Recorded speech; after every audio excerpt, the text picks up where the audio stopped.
যে কোনো সম্পর্কের মধ্যেই অধিক প্রত্যাশা কমিয়ে দিলেই ভালো থাকা যায়। সেটা হোক মা বাবা, সন্তান, স্বামী স্ত্রী, প্রেমিক প্রেমিকা কিংবা বন্ধু বান্ধবের সম্পর্ক। প্রত্যাশা যত কম হবে সম্পর্কগুলো তত বেশি গভীর হবে। কিন্তু আমরা সব কিছুতেই বোকার মতো আকাশচুম্বী প্রত্যাশা করে নিয়ে বসে থাকি এবং দিন শেষে কষ্ট পাই।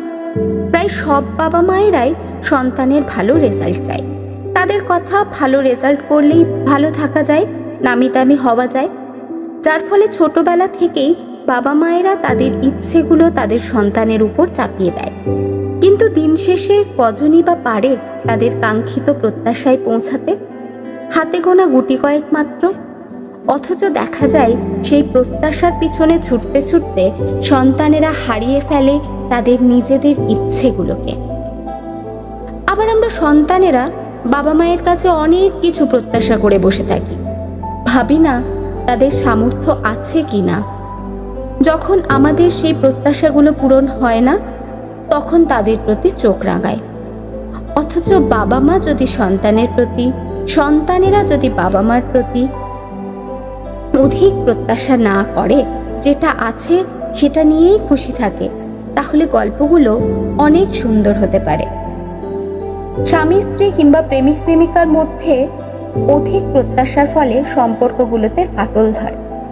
রাগ অভিমান হলে সবাই চায় তার রাগ শুধুমাত্র ওই বিপরীত দিকের মানুষটাই ভাঙাবে।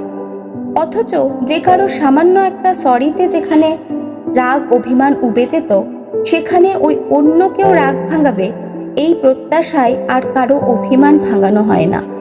ফলে ভেতরের ওই টুকরো টুকরো অভিমান জমে যখন পাহাড় সম হয়, তখনই সম্পর্কের ইতি টানে।